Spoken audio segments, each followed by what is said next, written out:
नागपुरातील झिंगाबाई टाकळी येथील विठ्ठल रुक्मिणी मंदिरात रविवारी आषाढ शुक्ल एकादशीच्या शुभमुहूर्तावर आषाढी एकादशी निमित्त भाविकांची मोठी गर्दी झाली होती। सकाळपासूनच मंदिरात भाविकांच्या लांब रांगा दिसत होत्या। मंदिर परिसर भक्तिमय वातावरणात विठोबा माऊलीच्या जयघोषानं दुमदुमून गेला।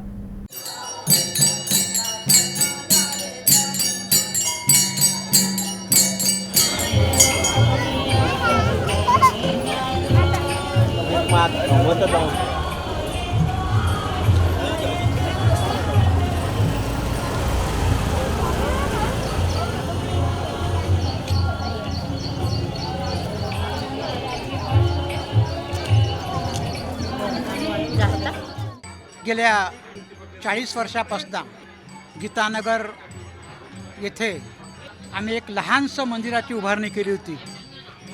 हा वटवृक्ष इतका मोठा होईल याची आम्हाला कल्पना नव्हती। इतक्या समाधानाने, इतक्या प्रेमी लोकांनी, इतक्या भाविक भक्तांनी ज्याप्रमाणे लहान झाडाला आपण पाणी टाकून वाढवतो त्याप्रमाणे प्रत्येकाने सहकार्य करून या मंदिराला एका वटवृक्षाचं रूप दिलं आहे। सुरुवातीला फार लहान कार्यक्रम आम्ही करायचो, पण आज आमचा जो मित्रपरिवार आहे, मंदिराचे जे पदाधिकारी आहे, यथाशक्ती योगदान करून कोणाचं कोणामध्ये वैर नाही, सगळेजण आपापले कामं सोडून इथे राबतात।